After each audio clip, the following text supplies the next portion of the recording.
ഇന്ന് ഇതുവരെ സ്ഥാനാർത്ഥി പട്ടിക പുറത്തിറക്കാൻ കോൺഗ്രസിനായിട്ടില്ല. അല്പം മുമ്പാണ് കോൺഗ്രസ് നേതാക്കൾ ദില്ലിയിൽ മാധ്യമപ്രവർത്തകരെ കണ്ടത്. 91 സീറ്റിൽ മത്സരിക്കും എന്ന് പ്രഖ്യാപിച്ചു.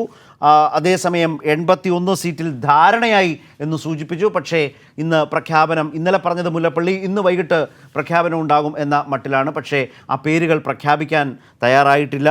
10 സീറ്റിൽ ഇനിയും ധാരണയിലേക്ക് പോകേണ്ടതുണ്ട് എന്നാണ് അതിൽ നിന്ന് കിട്ടുന്ന വിവരങ്ങൾ. പക്ഷേ സുപ്രധാനമായ ചില സൂചനകൾ എം പിമാരാരും മത്സരിക്കുന്നില്ല എന്നുള്ളതാണ്.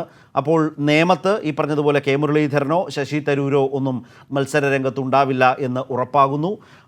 അതേസമയം ദുർബലനാവില്ല നേമത്ത് മത്സര രംഗത്തുണ്ടാവുക, ദുർബലനല്ലാത്തൊരു സ്ഥാനാർത്ഥിയെ തന്നെ ഇറക്കും എന്നാണ് രമേശ് ചെന്നിത്തല വിശദീകരിച്ചത്. അതേസമയം വിജയൻ തോമസ് മുൻ KPCC ജനറൽ സെക്രട്ടറി BJPയിലേക്ക് പോയതിനെക്കുറിച്ചുള്ള ചോദ്യം ഉയർന്നപ്പോൾ മുല്ലപ്പള്ളി അസ്വസ്ഥനായി അതിന് മറുപടി പറയാതെ ഒഴിവാകാൻ ശ്രമിക്കുന്നതും കാണാമായിരുന്നു.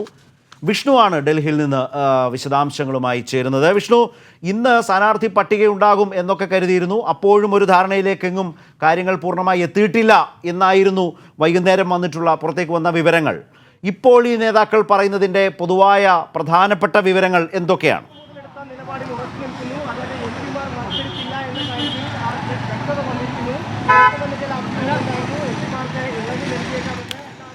ശരത്ത്, കോൺഗ്രസിൻ്റെ സ്ഥാനാർത്ഥി പട്ടിക ഇന്നും നാളെയും ഉണ്ടാകില്ല എന്ന് തന്നെയാണ് ഇപ്പോൾ നേതാക്കൾ വ്യക്തമാക്കിയിരിക്കുന്നത്. ഞായറാഴ്ചയോടുകൂടി മാത്രമേ കോൺഗ്രസിൻ്റെ പട്ടിക ഉണ്ടാകുകയുള്ളൂ. അതിൽ തന്നെ 81 സീറ്റുകളിൽ മാത്രമാണ് ഇപ്പോൾ ധാരണയായിരിക്കുന്നത്. ഇനിയും 10 സീറ്റുകളിൽ അവർക്ക് സ്ഥാനാർത്ഥികളെ കണ്ടെത്താനുണ്ട് എന്നത് തന്നെയാണ് ഇപ്പോൾ നേതാക്കൾ മാധ്യമങ്ങളോട് വ്യക്തമാക്കിയിരിക്കുന്നത്. അതിൽ തന്നെ ഏറ്റവും പ്രധാനമായിട്ട് നേമത്ത് ആര് മത്സരിക്കണമെന്ന കാര്യത്തിൽ ഇതുവരെ ഒരു തീരുമാനം എടുക്കാൻ ഇവർക്ക് കഴിഞ്ഞിട്ടില്ല. ആകെ ഒരു തീരുമാനമായി പറഞ്ഞിരിക്കുന്നത് നേമത്ത് കരുത്തനായിട്ടുള്ള ഒരു സ്ഥാനാർത്ഥി ഉണ്ടാകും എന്നത് മാത്രമാണ്. അതോടൊപ്പം എം പിമാർക്ക് ഇത്തവണ മത്സരിക്കാൻ സീറ്റില്ല, എം പിമാർ ആരും മത്സരിക്കില്ല എന്ന ചെന്നിത്തല തന്നെ വ്യക്തമാക്കുന്നുണ്ട്. ഇതോടുകൂടി നേമത്തേക്ക് കെ മുരളീധരൻ, അതോടൊപ്പം തന്നെ ശശി തരൂർ ഉൾപ്പെടെയുള്ളവർ വരുമെന്ന അഭ്യൂഹങ്ങൾ ഇതോടുകൂടി അവസാനിച്ചിരിക്കുന്നു. ഇവർ എം പിമാർ ആരുമായിരിക്കില്ല നേമത്ത് മത്സരിക്കുക. അതിനു പുറമെ മറ്റൊരു കാര്യം കൂടി ഇപ്പോൾ ചെന്നിത്തല വ്യക്തമാക്കിയിരിക്കുന്നത് 2 മണ്ഡലങ്ങളിൽ ആരും മത്സരിക്കില്ല എന്ന് തന്നെയാണ്. 2 മണ്ഡലങ്ങളിൽ ആരും മത്സരിക്കില്ല എന്ന് പറയുമ്പോൾ ഉമ്മൻചാണ്ടി നേമത്തേക്ക് മത്സരിക്കില്ല എന്നതുകൂടി നമുക്കിപ്പോൾ വായിച്ചെടുക്കാൻ കഴിയുന്നുണ്ട്. അതോടുകൂടി ഇപ്പോൾ ഇനി നേമത്തേക്ക് ആരായിരിക്കും മത്സരിക്കുക എന്ന കാര്യത്തിൽ വളരെ വലിയ ഒരു പ്രതിസന്ധി നേതൃത്വം നേരിടുന്നുണ്ട്. കാരണം തുടക്കത്തിൽ എം പിമാരെയൊക്കെ മത്സരിപ്പിക്കാൻ ഒരു ധാരണയുണ്ടായിരുന്നു. പക്ഷേ അതിൽ വലിയ പ്രതിഷേധം. തുടക്കത്തിൽ കെ മുരളീധരനെ സ്ഥാനാർത്ഥിയാക്കാൻ തീരുമാനിച്ചു. പക്ഷേ മുരളീധരൻ മുന്നോട്ട് വെച്ച ഡിമാൻഡുകൾ അംഗീകരിക്കാൻ കഴിയില്ല. ഉമ്മൻചാണ്ടിയെ സ്ഥാനാർത്ഥിയാക്കാൻ തീരുമാനിച്ചു.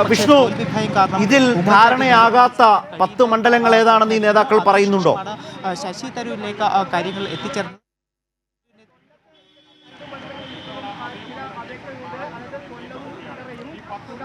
ശരത്ത്, ധാരണയാകാത്ത 10 മണ്ഡലങ്ങൾ ഏതൊക്കെയാണെന്ന് പറയുന്നില്ല. പക്ഷേ നമുക്ക് ലഭിക്കുന്ന സൂചനകൾ അനുസരിച്ചുകൊണ്ട് അതിൽ ഏറ്റവും പ്രധാനപ്പെട്ട മണ്ഡലം നേമമാണ്. അതോടൊപ്പം തന്നെ കൊല്ലത്ത് ഇതുപോലെ തന്നെ പ്രശ്നങ്ങൾ നടക്കുന്നുണ്ട്. കൊല്ലം, തൃപ്പൂണിത്തറ, വട്ടിയൂർക്കാവ്, നിലമ്പൂർ, കൽപ്പറ്റ, കഴക്കൂട്ടം തുടങ്ങിയിട്ടുള്ള സീറ്റുകളിൽ തന്നെയാണ് ഇപ്പോഴും ഒരു ധാരണയിലേക്ക് എത്താൻ കഴിയാത്തത്.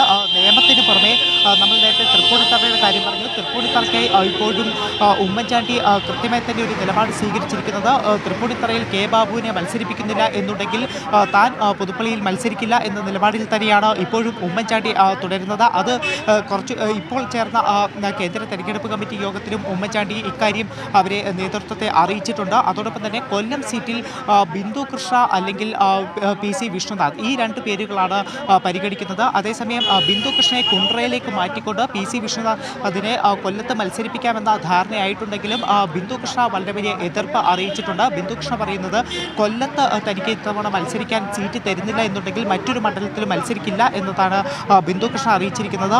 അതോടൊപ്പം വട്ടിയൂർക്കാവിൽ AP അനിൽകുമാറിൻ്റെ പേരാണ് വട്ടിയൂർക്കാവിൽ പരിഗണിക്കുന്നത്. KP അനിൽകുമാറിൻ്റെ പേരാണ് വട്ടിയൂർക്കാവിൽ വട്ടിയൂർക്കാവിൽ നിലമ്പൂരിൽ ടി സിദ്ദിഖിനെ മത്സരിപ്പിക്കാൻ തീരുമാനിച്ചിരുന്നു. പക്ഷേ അപ്പോൾ ഇവിടെ വി വി പ്രകാശിനായിട്ടാണ് ഇപ്പോൾ നിലമ്പൂരിൽ ഒരു സമ്മർദ്ദം ശക്തമായിട്ടുണ്ട്.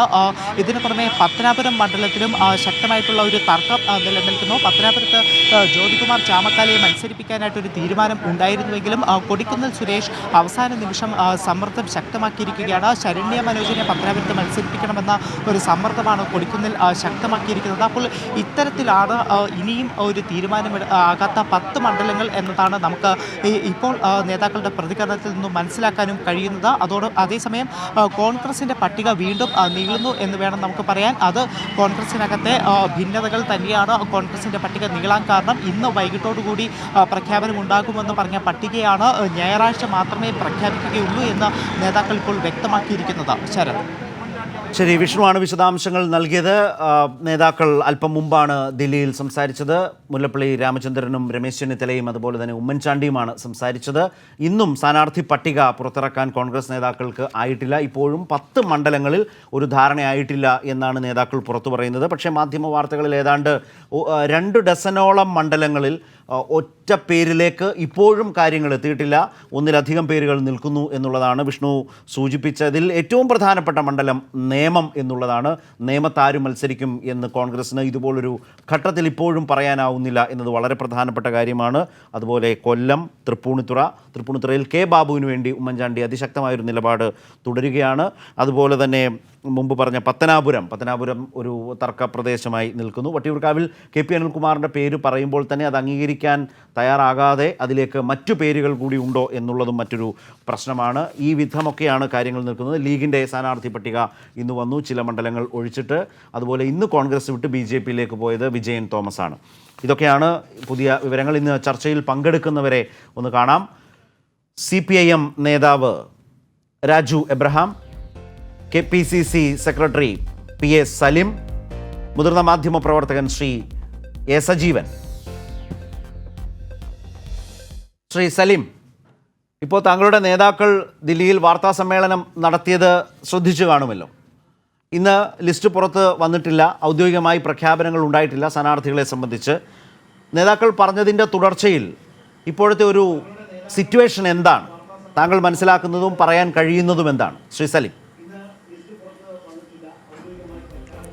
അല്ല ശരത്തെ, ഇന്ന് സ്ഥാനാർത്ഥികളെ പ്രഖ്യാപിക്കുമെന്ന് കോൺഗ്രസ് അസന്നിഗ്ധമായി പ്രഖ്യാപിച്ചിട്ടൊന്നുമില്ല. ഇന്ന് സ്ക്രീനിംഗ് കമ്മിറ്റി കഴിഞ്ഞതിന് ശേഷം സെൻട്രൽ ഇലക്ഷൻ കമ്മിറ്റി കൂടി സെൻട്രൽ ഇലക്ഷൻ കമ്മിറ്റി ഇന്ന് രാത്രിയിൽ പട്ടികയ്ക്ക് അന്തിമ രൂപം നൽകുമെങ്കിൽ പ്രഖ്യാപിക്കും, അതല്ലെങ്കിൽ നാളെ എന്നുള്ളതാണ് KPC പ്രസിഡന്റ് ഇന്നലെ മാധ്യമങ്ങളോട് പറഞ്ഞ് നമ്മളെല്ലാവരും കണ്ടതാണ്. അപ്പോൾ ഇന്ന് കോൺഗ്രസിൻ്റെ സ്ഥാനാർത്ഥി പട്ടിക പ്രഖ്യാപിക്കുന്നില്ല എന്നുള്ളത് ഒരു വലിയ പ്രശ്നമായൊന്നും കാണേണ്ട കാര്യമില്ല. രണ്ടാമത്തെ വിഷയം, ഞങ്ങളുടേതൊരു ദേശീയ പാർട്ടിയല്ലേ. നിരവധി ഈ പ്രോസസ്സുകളിലൂടെയാണല്ലോ കോൺഗ്രസിൻ്റെ സ്ഥാനാർത്ഥിക പട്ടികയ്ക്ക് അന്തിമ രൂപം നൽകുന്ന അറിയാമല്ലോ. ഇവിടെ KPC പ്രസിഡന്റ് സൂചിപ്പിച്ചതുപോലെ കഴിഞ്ഞ കാലങ്ങളിൽ നിന്ന് വ്യത്യസ്തമായി ഏറെ ജനാധിപത്യപരമായ രീതിയിൽ കൂടിയാണ് ഈ സ്ഥാനാർത്ഥി പട്ടികയുടെ അന്തിമ രൂപത്തിലേക്ക് ഇപ്പോൾ എത്തിപ്പെട്ടു നിൽക്കുന്നത്. ബൂത്ത് കോൺഗ്രസ് കമ്മിറ്റി പ്രസിഡന്റുമാരുടെ അഭിപ്രായം പോലും അഖിലേന്ത്യാ കോൺഗ്രസ് കമ്മിറ്റിയുടെ സെക്രട്ടറിമാർ ഓരോ നിയോജകമണ്ഡലത്തിൽ വന്ന് ആ അഭിപ്രായ രൂപീകരണത്തിന് ശേഷം അത് കേരള പ്രദേശ് ഇലക്ഷൻ കമ്മിറ്റിക്കും അതിനുശേഷം സ്ക്രീനിംഗ് കമ്മിറ്റിക്കും കൈമാറിയ വളരെ ഒരു കോംപ്രഹെൻസീവായ എക്സസൈസ് ഈ ചരിത്രത്തിലാദ്യമായി KPC പ്രസിഡന്റ് സൂചിപ്പിച്ചതുപോലെ ഇത്തവണ ഉണ്ടായിട്ടുണ്ട്. ഇതിപ്പോ തീർച്ചയായും അതൊക്കെ നല്ല കാര്യം. സലീം, ഞാൻ ഒരു കാര്യം ചോദിച്ചോട്ടെ, നേരിട്ട് വന്നാൽ ഇപ്പോൾ നേമം ഇന്ന് വാർത്തകളിൽ ഏറ്റവും അധികം ഇടം പിടിച്ച ഒരു മണ്ഡലമാണ്. ഇങ്ങനെ കുത്തനെ ഇടിഞ്ഞിടിഞ്ഞിടിഞ്ഞ് വോട്ട് കുറഞ്ഞു വരുന്ന സാഹചര്യമായിരുന്നു കഴിഞ്ഞ നിയമസഭാ തെരഞ്ഞെടുപ്പുകളിലൊക്കെ നോക്കിയാൽ. ഞാൻ ആ ഡീറ്റെയിൽസിലേക്കല്ല പോകുന്നത്. ഇന്ന് നേമത്ത് ഒരു ശക്തനായ ഉചിതമായ ഒരു പേര് നിർദ്ദേശിക്കാനോ അങ്ങനെ ഒരു സ്ഥാനാർത്ഥിയെ കൊണ്ടുവരാനോ കഴിയാത്ത വിധം പാർട്ടി ചുറ്റിത്തിരിയുന്നു, കറങ്ങുന്നു, ബുദ്ധിമുട്ടുന്നു എന്ന് വന്നാൽ നേമത്തേക്ക് പോകാൻ ഉമ്മൻചാണ്ടി തയ്യാറല്ല എന്ന ഒരു പ്രധാനപ്പെട്ട വിവരം പുറത്തു വരുമ്പോൾ അതെന്താണ് അതിൻ്റെ ഒരു പിന്നിലത്തെ ഒരു അവസ്ഥ? അങ്ങനെയാണ് ഇന്ന് വാർത്തകളിൽ ഏറ്റവും പ്രാധാന്യത്തോടുകൂടി വന്നിട്ടുള്ള ഒരു വിവരം. ശ്രീ സലിം. അല്ല ശരത്ത് ഇപ്പം നിയമത്തെക്കുറിച്ച് ചോദിച്ചത് എന്തുകൊണ്ടാണ്? കേരളത്തിൽ കഴിഞ്ഞ ഏറ്റവും പ്രധാനപ്പെട്ട വാർത്തയായതുകൊണ്ട് ഈ സംസ്ഥാനത്ത് ബി ജെ പി അക്കൗണ്ട് തുറന്നൊരു നിയോജകമണ്ഡലമാണ് നേമം നിയോജകമണ്ഡലം. അവിടെ ഈ കോൺഗ്രസ് അല്ല മത്സരിച്ചത്, UDF ഒരു ഘടകകക്ഷിയാണ് മത്സരിച്ചത്. അവിടെ UDF 3-ാം സ്ഥാനത്തേക്ക് പോവുകയും CPM നിർത്തിയ സ്ഥാനാർത്ഥി പരാജയപ്പെടുകയും ശ്രീ O രാജഗോപാൽ വിജയിക്കുകയും ചെയ്ത ഒരു നിയമസഭാ സീറ്റാണ് നേമം. ആ നേമം നിയമസഭാ സീറ്റിന് കേരളത്തിലെ കോൺഗ്രസ് കൊടുക്കുന്ന പ്രാധാന്യം ഈ സംഘപരിവാറിനെ കേരള നിയമസഭയിൽ നിന്ന് ഒഴിവാക്കണമെന്നുള്ള സുചിന്തിതമായ ഒരു തീരുമാനത്തിൻ്റെ ഭാഗമായിട്ടാണ് നിയമത്തിൻ്റെ കാര്യത്തിൽ ഏറെ കരുതലും ഏറെ ജാഗ്രതയും. അതെ, എല്ലാവർക്കും മനസ്സിലാവും ശ്രീ സലീം. സ്വാഭാവികമായും കേരളത്തിലെ സലീം ഇന്ന് വിഷയത്തിലേക്ക് നേരിട്ട് വരാൻ വേണ്ടിയാണ് ഞാൻ വിഷയത്തിലേക്ക് നേരിട്ട് വരാൻ വേണ്ടിയാണ്. കാരണം മറ്റുള്ളവരുടെ സമയം പോലും എടുത്താണ് കോൺഗ്രസ് വിഷയമായതുകൊണ്ട് ശ്രീ സലിമിലേക്ക് വരുന്നത്. ഇന്ന് നിങ്ങൾക്കൊക്കെ വളരെ വിശേഷപ്പെട്ട വലിയ താല്പര്യമുള്ള ഒരു പത്രം തന്നെ, ഒരു നിമിഷം, ഒരു പത്രം തന്നെ എഴുതിയത് ഉമ്മൻചാണ്ടി മത്സരിക്കുന്നതോടുകൂടി കോൺഗ്രസ്സുകാരെല്ലാം BJP-യിലേക്ക് പോയിക്കൊണ്ടിരിക്കുന്നു എന്ന വലിയ പ്രചാരണത്തെയും യാഥാർത്ഥ്യത്തെയും തടഞ്ഞു നിർത്താനാകും. പക്ഷേ ഇന്ന് പുറത്തു വന്നത് എന്താണ്? നേമത്ത് മത്സരിക്കാൻ അദ്ദേഹം ഇല്ല എന്ന തരത്തിലാണ് വളരെ പ്രധാനപ്പെട്ട വാർത്ത എല്ലാവരും നൽകിയത്. അപ്പം ഞാനതാണ് ചോദിച്ചത്. നേമം അത് വളരെ ഗൗരവമുള്ളൊരു സാഹചര്യത്തിൽ നിൽക്കുകയാണ്. അതിനുശേഷം ശശി തരൂരിൻ്റെ പേര് കേട്ടു, അതിനു മുമ്പ് കെ മുരളീധരൻ്റെ പേര് ഘട്ടത്തിൽ ഒരു ചോദ്യം ഇത് ഞാൻ ഏതെങ്കിലും ഘട്ടത്തിൽ ഉമ്മൻചാണ്ടിയോ KPC പ്രസിഡന്റോ പ്രതിപക്ഷ നേതാവോ ഉമ്മൻചാണ്ടി നിയമത്തെ സ്ഥാനാർത്ഥിയാവും എന്നുള്ള ഒരു സൂചന ദില്ലിയിലെയോ കേരളത്തിലെയോ മാധ്യമങ്ങൾക്ക് നൽകിയിട്ടുണ്ടോ? ഇല്ലല്ലോ.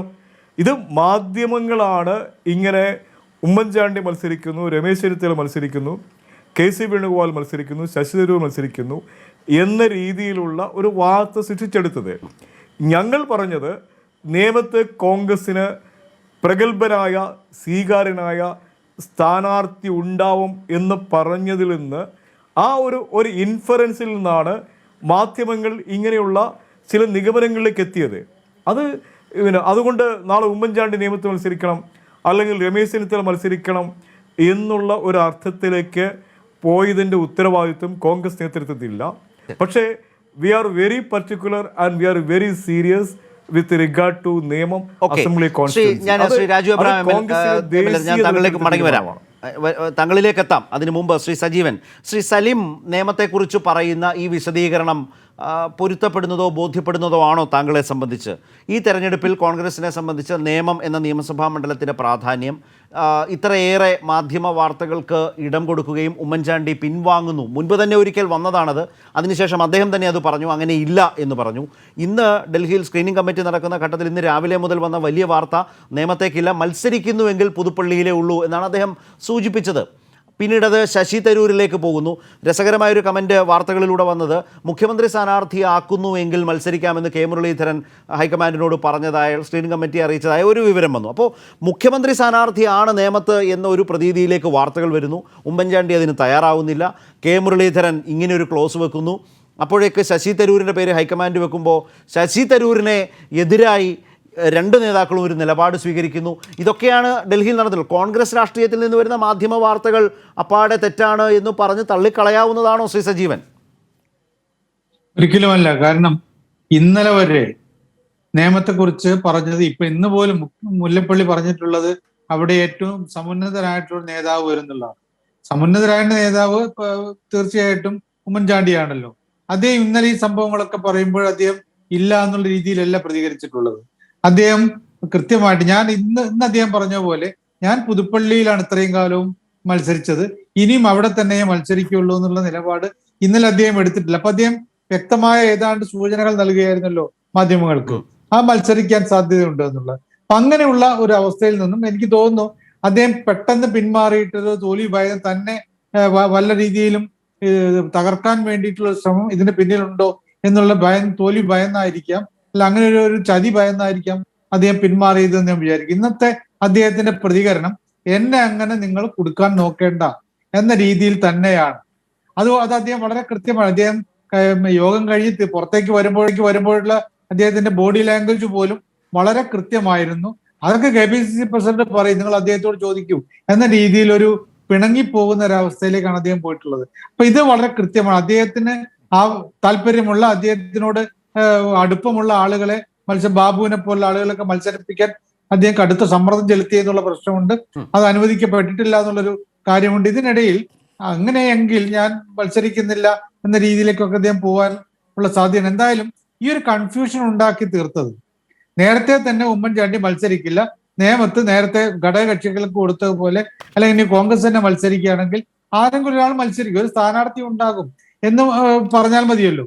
UDF മത്സരിക്കുന്ന 140 മണ്ഡലങ്ങളിലും ആരൊക്കെ മത്സരിക്കണമെന്നുള്ള UDF-ലെ ഘടകകക്ഷികൾ, ഓരോ ഏതൊക്കെ ഘടകകക്ഷിക്കാണോ കിട്ടിയിട്ടുള്ളത് അവർ തീരുമാനിക്കേണ്ടതാണ്. അവിടെ ഇന്ന ആളുകളെ മത്സരിപ്പിക്കണം. ഇപ്പോ പുതുപ്പള്ളിയിൽ ഉമ്മൻചാണ്ടി വേണ്ട, അദ്ദേഹം നേമത്ത് മത്സരിച്ചാൽ മതി എന്ന് മറ്റാർക്കും തീരുമാനിക്കാൻ പറ്റില്ല. കോൺഗ്രസ് ആണ് തീരുമാനിക്കേണ്ടത്. അത് നേരത്തെ തന്നെ അവരങ്ങ് തീരുമാനിച്ചാൽ മതി. പക്ഷെ ഇങ്ങനെ ഒരു സംഭവം ഉണ്ടാക്കി നേമത്ത് ഞങ്ങൾ ഇതാ ശക്തനായ സ്ഥാനാർത്ഥിയെ കൊണ്ടുവരുന്നു എന്നൊരവസ്ഥ വരുന്നു. ചെന്നിത്തലയോടും ഉമ്മൻചാണ്ടിയോടും ഒക്കെ ഹൈക്കമാൻഡ് ചോദിച്ചതായിട്ടുള്ള വാർത്ത വരുന്നു. പെട്ടെന്ന് പിന്മാറുമ്പോൾ ഉണ്ടാവുന്ന പ്രശ്നം എന്ന് പറയുന്നത് തോറ്റ് പിന്മാറുന്നു എന്നൊരു പ്രതീതി ഉണ്ടാക്കുന്നു. കോൺഗ്രസ്സുകാർക്ക് അത്ര ആത്മവിശ്വാസം ഇല്ല. നിയമത്തെക്കുറിച്ച് മാത്രമല്ല, പൊതുവെയുള്ള ഇലക്ഷനെ കുറിച്ചുള്ള ഒരു ആത്മവിശ്വാസക്കേട് പോലും ഉണ്ടാവുന്നു എന്നുള്ള തോന്നലുണ്ടാവുന്നു. പിന്നീട് ഇപ്പൊ നമുക്കറിയാമല്ലോ, ഓരോ ആള് PC ചാക്കോ ഉൾപ്പെടെയുള്ള ആളുകള് പാർട്ടിയിൽ നിന്ന് രാജിവെക്കുന്നു. ഇങ്ങനെ ഓരോരുത്തരെ ഒന്നുകിൽ വെറുതെ നിൽക്കുന്നു, അല്ലെങ്കിൽ BJP-യിലേക്ക് പോകുന്നുള്ള അവസ്ഥ ഉണ്ടാവുന്നു. ഇപ്പോഴൊക്കെ ഇതൊക്കെ അണികളിൽ ഉണ്ടാക്കുന്ന വലിയൊരു പ്രശ്നമുണ്ട്, അവർക്ക് ഉണ്ടാക്കുന്ന കൺഫ്യൂഷൻ ഉണ്ട്.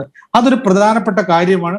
ഇത് ഉണ്ടാക്കി തീർത്തതിന് പിന്നിൽ കോൺഗ്രസ്സുകാർ തന്നെയാണുള്ളത്, മറ്റാർക്കും ഇതിൽ പങ്കില്ല. ശരി, ഞാൻ ശ്രീ സലീമിലേക്ക് വരുന്നതിന് മുമ്പ് ശ്രീ രാജു എബ്രഹാം, ഇപ്പം നിയമം അടക്കമുള്ള നിയമസഭാ സീറ്റുകളിൽ ശക്തനായ ഒരു സ്ഥാനാർത്ഥിയെ നിർണയിച്ച് ഒരു മത്സര വീര്യം കാഴ്ചവെക്കുന്ന രാഷ്ട്രീയം പ്രകടിപ്പിക്കേണ്ട വലിയ ഉത്തരവാദിത്വം കോൺഗ്രസിനുണ്ട്. പക്ഷേ ഈ സ്ഥാനാർത്ഥിയെ നിർണ്ണയിക്കുന്നത് പന്ത് തട്ടും പോലെ ഇട്ട് തട്ടുന്നത് പോലെയും പലരുടെയും ഭയത്തെയും പിൻവാങ്ങലിനെയും ഒക്കെയാണ് വാർത്തകളിലൂടെ കൂടുതലായി വന്നുകൊണ്ടിരിക്കുന്നത്. ഇന്ന് വൈകുന്നേരം നേതാക്കൾ പറയുമ്പോഴും അതിലവർക്ക് ആത്മവിശ്വാസത്തോടുകൂടി ഒന്നും പറയാനാവില്ല, ഔദ്യോഗികമായി ഒരു പ്രഖ്യാപിച്ചിട്ടില്ല എന്നൊരു എക്സ്ക്യൂസ് ഉള്ളപ്പോൾ തന്നെ. സത്യത്തിൽ ഒരു ആത്മവിശ്വാസക്കുറവ് എന്ന് പറയുന്നത്, ആ ആത്മവിശ്വാസക്കുറവ് പ്രകടമാകുന്ന ഒരവസ്ഥ ഈ സ്ഥാനാർത്ഥി നിർണയ ചർച്ചകളിൽ നിന്ന് പ്രതിഫലിക്കുന്നുണ്ടോ കോൺഗ്രസിനെ സംബന്ധിച്ച്? അവിടെ നിന്ന് വരുന്ന വിവരങ്ങളും നേതാക്കളുടെ ഈ വാർത്താ സമ്മേളനവും ഒക്കെ കാണുമ്പോൾ ശ്രീ രാജു എബ്രഹാം.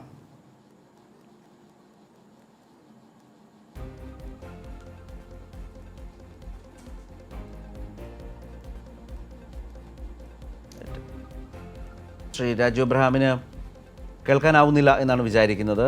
ഞാൻ താങ്കളിലേക്ക് മടങ്ങി വരാം. ശരത്തെ, കേരളത്തിലെ തെരഞ്ഞെടുപ്പ് ചിത്രത്തിൽ ഒരു ഭാഗത്ത് ഇടതുപക്ഷ ജനാധിപത്യ മുന്നണി അതിൻ്റെ സ്ഥാനാർത്ഥികളുമായി ഇപ്പം ബഹുദൂരം മുമ്പിൽ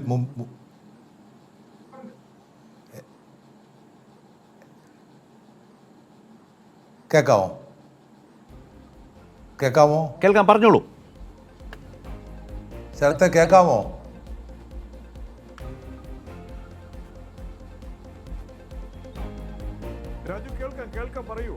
ശരത്തെ, കേൾക്കാമോ?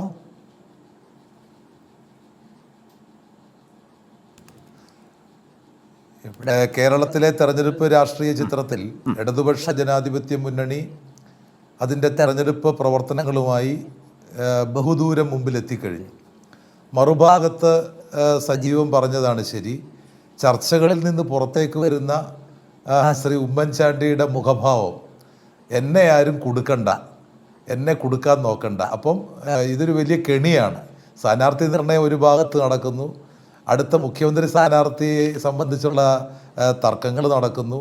അവിടെ പരസ്പരം എങ്ങനെയെങ്കിലും നിയമത്ത് കൊണ്ട് നിർത്തി ഈ വെട്ടാൻ പറ്റുമോ, നിയമത്ത് നിൽക്കാനുള്ള ആത്മവിശ്വാസം, നിയമം ഒരു പ്രധാനപ്പെട്ട കേന്ദ്രമാക്കി കൊണ്ടുവരാൻ ശ്രമിക്കുന്നു. എന്താണ് നിയമം? നിയമത്ത് കഴിഞ്ഞ തവണ കോൺഗ്രസിൻ്റെ അണികൾ മുഴുവൻ BJP-ക്ക് വോട്ട് ചെയ്തു. അവിടെ നിന്ന മുന്നണി സ്ഥാനാർത്ഥിക്ക് കെട്ടിവെച്ച കാശ് പോയി. അതാണ് നിയമം. അത്തരം ഒരു സ്ഥലത്തെ എന്തിനാണ് ഒരു പ്രധാനപ്പെട്ട ഒരു ചർച്ചാ വിഷയമാക്കി നിയമം വലിയൊരു വിസ്ഫോടന കേന്ദ്രമാക്കി മാറ്റുന്നതിൻ്റെ ഉദ്ദേശം എന്താ? അത് നിയമം സാധാരണ ഒരു നിയോജക മണ്ഡലം തന്നെയാണ്. അവിടെ മത്സരിക്കാൻ സ്ഥാനാർത്ഥികൾ തയ്യാറാവുന്നില്ല. ഇതല്ലേ സത്യം? നേമത്ത് മത്സരിക്കാൻ ആത്മവിശ്വാസമുള്ള കോൺഗ്രസ് സ്ഥാനാർത്ഥികളുണ്ടോ? ഞങ്ങളവിടെ സ്ഥാനാർത്ഥിയൊക്കെ നേരത്തെ തന്നെ പ്രഖ്യാപിച്ചു കഴിഞ്ഞു. അപ്പോൾ അതിനുള്ളൊരു ആത്മവിശ്വാസം ഒരു ഭാഗത്ത് കോൺഗ്രസിൻ്റെ. രണ്ടാമത് BJP നേതാവ് സുരേന്ദ്രൻ ഇന്നും ആവർത്തിച്ച കാര്യം, 25-35 സീറ്റ് കിട്ടിയാൽ ഞങ്ങൾ കേരളം ഭരിക്കും. ഇത് എവിടേക്കാണ് വിരൽ ചൂണ്ടുന്നത് എന്നുള്ളതാണ് കേരള രാഷ്ട്രീയത്തിലെ പ്രധാനപ്പെട്ട പ്രശ്നം. അതിൻ്റെ മുന്നൊരുക്കങ്ങളാണ് കോൺഗ്രസിൽ നിന്നുള്ള രാജി. ഇപ്പോൾ KTDC ചെയർമാനായിരുന്ന വിജയൻ തോമസ് തന്നെ ഇപ്പോൾ രാജിവെച്ചുകൊണ്ട് കേരളത്തിലെ കോൺഗ്രസിനെ ഞെട്ടിച്ചിരിക്കുകയാണ്. നാളെ ആരൊക്കെയാണ് രാജിവെക്കുന്നത് എന്ന് അങ്കലാപ്പിലാണ്. ഇനി ജയിച്ചാൽ ഇതിൽ എത്ര പേര് ജയിക്കും, എത്ര പേര് ജയിച്ചാൽ എത്ര പേര് കോൺഗ്രസിനൊപ്പം നിൽക്കും? ഇതെല്ലാം കേരളത്തിലെ കോൺഗ്രസ് പാർട്ടിയെ വലിയ തോതിൽ ആശങ്കയിലേക്ക് ആഴ്ത്തുന്ന കാര്യമാണ്. അപ്പോൾ സ്ഥാനാർത്ഥി നിർണയത്തിൽ തന്നെ ജയിച്ചാൽ ചാടിപ്പോകാത്തവരെ കണ്ടെത്തുക എന്നുള്ള വലിയൊരു സ്ക്രീനിങ് ജോലി കൂടി സ്ക്രീനിങ് കമ്മിറ്റിയുടെ മുമ്പിലുണ്ട്. ഇതെല്ലാം വലിയ ആശയക്കുഴപ്പത്തിലേക്ക് കോൺഗ്രസിനെ എത്തിച്ചിരിക്കുന്ന പരിതാപകരമായ ഒരവസ്ഥയാണ് PC ചാക്കോയുടെ രാജിയുടെ കഴിഞ്ഞപ്പോൾ കേരളത്തിലെ കോൺഗ്രസ് രാഷ്ട്രീയത്തിൽ എത്തിച്ചിരിക്കുന്നത്.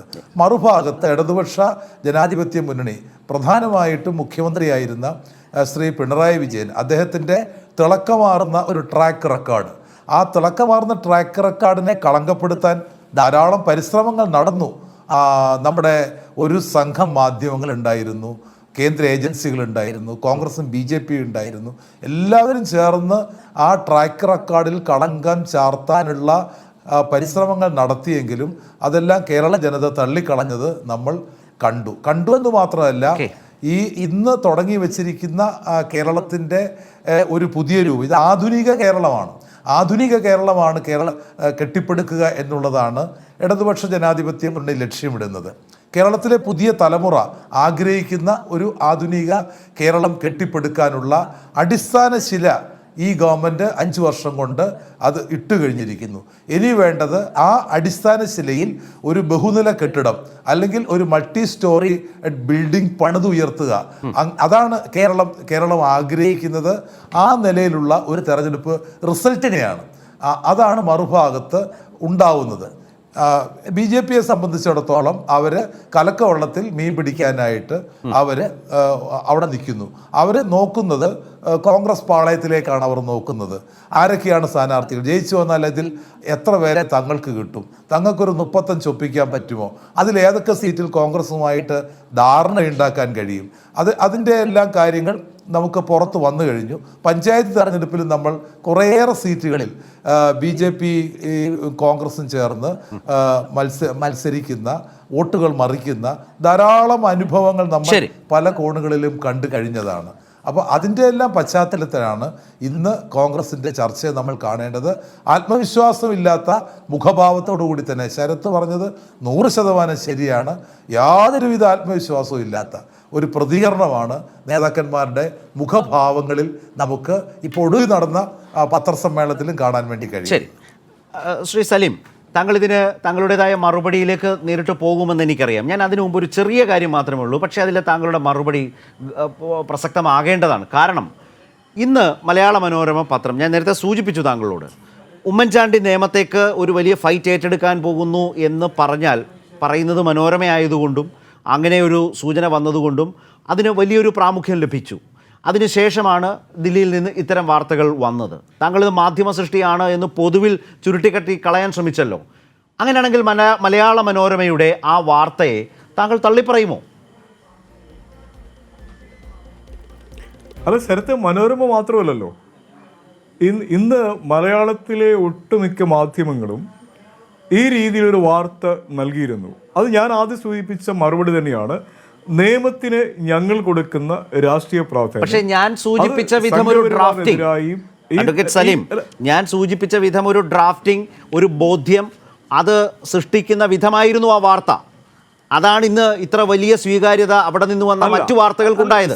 അതുകൊണ്ടാണ് ഞാൻ ചോദിച്ചത്, ആ വാർത്തയാണ് കാര്യങ്ങളാകെ കുഴപ്പിച്ചത്, അതല്ല ശരി എന്ന് ശ്രീ സലീം പറഞ്ഞാൽ അത് മുഖവിലക്കെടുക്കാം. ഞാൻ അതുകൊണ്ടാണ് ആ ചോദിച്ചത്. അത് ക്ലിയർ ആയല്ലോ. ഞാൻ ഇത് ആദ്യം മുതൽ ഉമ്മൻചാണ്ടി പറയുന്നുണ്ട്, എനിക്ക് പതിറ്റാണ്ടുകളായി ഞാൻ മത്സരിക്കുന്ന പുതുപ്പള്ളിയിൽ നിന്നാണ്, ആ ബന്ധം വേർപെടുത്താൻ കഴിയില്ല എന്ന് ഉമ്മൻചാണ്ടി പറയുന്നുണ്ട്.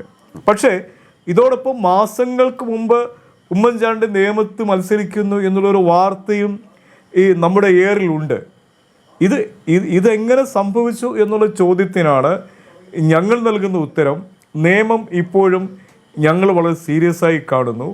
കഴിഞ്ഞ തെരഞ്ഞെടുപ്പിൽ CPM പരാജയപ്പെട്ട സംഘപരിവാർ വിജയിച്ച ഒരു നിയമസഭാ മണ്ഡലം എന്ന നിലയിൽ അത് തിരിച്ചു പിടിക്കുക എന്നുള്ള ചരിത്രപരമായ ദൗത്യം, അതിൻ്റെ ഒരു സ്ട്രാറ്റജി കോൺഗ്രസ് ഹൈക്കമാൻഡാണ് എടുക്കുന്നത്. ശ്രീ രാഹുൽ ഒരു കാര്യം ശ്രീ സലീം, താങ്കൾ പറയുന്നത് പുതുപ്പള്ളി, അദ്ദേഹം പറഞ്ഞിട്ടുണ്ട് ശരിയാണ്, പുതുപ്പള്ളിയിലാണ് ഉമ്മൻചാണ്ടി ഇതുവരെ മത്സരിച്ചത്, ഇനിയും മത്സരിക്കുകയാണെങ്കിൽ അവിടെ തന്നെ എന്ന് അദ്ദേഹം പറയുന്നതിനെ നമുക്ക് മുഖവിലക്കെടുക്കാം. മനോരമ അടക്കം ഇന്ന് എഴുതിയതിനെ നമുക്ക് തള്ളിക്കളയാം. ഒന്ന്, അങ്ങനെയാണെങ്കിൽ അമ്മയെപ്പോലെയാണ് മണ്ഡലം ഹരിപ്പാട് എന്ന് പറഞ്ഞ പ്രതിപക്ഷ നേതാവും അവിടേക്കില്ല, അത് വ്യക്തമാവുകയാണ് നിയമത്തിൻ്റെ കാര്യത്തിൽ, അല്ലേ? ഞാൻ ചോദിക്കട്ടെ, ഉമ്മൻചാണ്ടിയും രമേശ് ചെന്നിത്തലയും ഈ രണ്ട് നേതാക്കന്മാർ മാത്രം മത്സരിച്ചാൽ നിയമം ജയിക്കൂ എന്നുള്ള ഒരു മുൻവിധി എന്തുകൊണ്ടുണ്ടാകുന്നു? കേരളത്തിലെ കോൺഗ്രസ് താരമൂല്യമുള്ള ഒട്ടേറെ നേതാക്കന്മാരുടെ ഒരു ഗാലക്സിയാണ് ഇന്ത്യൻ നാഷണൽ കോൺഗ്രസിൻ്റെ കേരളത്തിലെ നേതൃനിര എന്നുള്ള ഒരു ബോധ്യം കൂടി നമ്മുടെ ഈ ചർച്ചയിലൂടെ നമുക്ക് അതും കൂടി ഒന്ന് കൺസിഡർ ചെയ്തെങ്കിൽ മാത്രമേ നിങ്ങൾ ഇത് ഉമ്മൻചാണ്ടിയിലേക്കും രമേശ് ചെന്നിത്തലയിലേക്കും മാത്രം നിയമവുമായി ബന്ധപ്പെട്ട് പോകുന്നതിൻ്റെ ഒരു പ്രശ്നമാണ്. അത് മനോരമ റിപ്പോർട്ട് ചെയ്തോ മാതൃഭൂമി റിപ്പോർട്ട് ചെയ്തോ എന്നുള്ളതല്ല പ്രശ്നം. മാധ്യമങ്ങൾ ഇങ്ങനെ ശ്രീ സലീം, അത്തരം വാർത്തകളിൽ നേരത്തെ ശ്രീ സജീവൻ പറഞ്ഞ പോലെ നേതാക്കന്മാരുണ്ടാക്കുന്ന ആശയക്കുഴപ്പമാകാം, അല്ലെങ്കിൽ ഇത്തരം വിവരങ്ങൾ നൽകുന്നതിൽ നേതാക്കന്മാരുടെ വലിയ സംഭാവനയുണ്ടാകാം. അത് കോൺഗ്രസിൽ നമുക്കറിയാവുന്നൊരു കാര്യമല്ലേ? അതുകൊണ്ടല്ലേ ഈ നേതാക്കളെക്കുറിച്ച് ചർച്ച പോകുന്നത്, അല്ലെങ്കിൽ ഹൈക്കമാൻഡ് അത്തരമൊരു ആവശ്യം മുന്നോട്ട് വെക്കുന്നു എന്ന് വന്നത്. ഏറ്റവും ഒടുവിൽ കേട്ടത് എന്താണ്? ഒറ്റ പേരിലേക്ക് വരൂ, നിങ്ങൾ നിയമത്തിന്റെ കാര്യത്തിൽ നിങ്ങൾ ഒറ്റ പേരിലേക്ക് വരൂ എന്ന് പറയുന്ന നിലയിൽ ഹൈക്കമാൻഡ് മാറിയിട്ടുണ്ടല്ലോ. അല്ല, നിയമം മാത്രമല്ലോ, കേരളത്തിലെ കോൺഗ്രസ് മത്സരിക്കുന്ന 91 സീറ്റിലേക്കും ഒരു പേരിലേക്ക് എത്തേണ്ടതല്ലേ? അത് ക്വൈറ്റ് നാച്ചുറൽ. പക്ഷേ ഞാൻ ആദ്യം പറയുന്ന ഒരു കാര്യം ഇപ്പോഴും പറയുന്നു, ഞങ്ങളുടെ ഇതൊരു ജനാധിപത്യ പാർട്ടിയാണ്. ഇവിടെ കൃത്യമായ ആശയവിനിമയങ്ങളുടെ അടിസ്ഥാനത്തിലുള്ള ഒരു തീരുമാനത്തിലെത്താനുള്ള സ്വാഭാവികമായ നടപടിക്രമങ്ങളും താമസവും ഈ കാര്യത്തിലുണ്ട്. KPC പ്രസിഡന്റ് പറഞ്ഞു 81 സീറ്റിൽ സ്ഥാനാർത്ഥികളെ തീരുമാനിച്ചു എന്ന് പറഞ്ഞു. ഒരു കാര്യം കൂടി ഞാൻ ചരിത്രം സൂചിപ്പിച്ചോട്ടെ. ഇവിടെ രാജീവ് അബ്രഹാം വളരെ കോൺഫിഡൻ്റായി പറഞ്ഞു, കേരളത്തിൽ ഇടതുപക്ഷ ജനാധിപത്യ മുന്നണി സ്ഥാനാർത്ഥികളെ പ്രഖ്യാപിച്ചു, ബഹുദൂരം മുമ്പോട്ട് പോയി എന്ന് പറയുന്നു. ഞാൻ വരുന്നത് റാന്നി നിയോജകമണ്ഡലത്തിലൂടെയാണ്. എൻ്റെ സ്നേഹിതൻ രാജീവ് അബ്രഹാം ഈ ശ്രീ MC ചെറിയാൻ്റെ മരണത്തിന് ശേഷം നെഞ്ചോട് ചേർത്ത് വെച്ച ഒരു നിയോജകമണ്ഡലമാണ്. പതിറ്റാണ്ടുകളായി അദ്ദേഹം മത്സരിച്ച് വിജയിച്ച ആ നിയോജകമണ്ഡലത്തിൽ ശ്രീ രാജീവ് അബ്രഹാമിന് പോലും പരിചയമില്ലാത്ത ഒരു സ്ഥാനാർത്ഥിയെ, റാന്നിയിൽ നിന്ന് വളരെ വളരെ അകലെ നിന്നൊരു സ്ഥാനാർത്ഥിയെ കൊണ്ടുവന്ന് റാന്നിയിൽ മത്സരിക്കുമ്പോൾ അവിടെ ഇടതുപക്ഷ ജനാധിപത്യ മുന്നണിയും രാജീവ് അബ്രഹാമിൻ്റെ സഹപ്രവർത്തകരും ആ സ്ഥാനാർത്ഥിയെ സ്വീകരിച്ചു എന്ന് നെഞ്ചത്ത് കൈവച്ച് രാജീവ് അബ്രഹാം പറയാൻ കഴിയും. രാജീവ് അബ്രഹാം, ഏതായാലും ശ്രീ സലീമിനോട് താങ്കൾക്ക് ഒരു നന്ദി വേണം. കാരണം ചർച്ചയിൽ അങ്ങനെ ഒരു വിഷയം എടുത്തിട്ടതുകൊണ്ട്, വിഷയം കോൺഗ്രസ് സ്ഥാനാർത്ഥി പട്ടികയാവുമ്പോഴും അവിടെ നിന്ന് അദ്ദേഹം ഇടതുപക്ഷം ഏറെ മുന്നിലാണ് എന്ന് താങ്കൾ പറഞ്ഞതിനെ ചോദ്യം ചെയ്യാൻ അദ്ദേഹം തെരഞ്ഞെടുത്തത് താങ്കളുടെ റാന്നിയെക്കുറിച്ചാണ്. രാജീവ് അബ്രഹാമിൻ്റെ വിശദീകരണം, അല്ലെങ്കിൽ എന്താണ് പറയാൻ പോകുന്നത് എന്ന ആളുകളും കാത്തിരിക്കുന്നുണ്ട്. താങ്കളുടെ മറുപടി നേരിട്ട് താങ്കളിലേക്ക് ആ വിഷയം അദ്ദേഹം എടുത്തിട്ടതുകൊണ്ട്.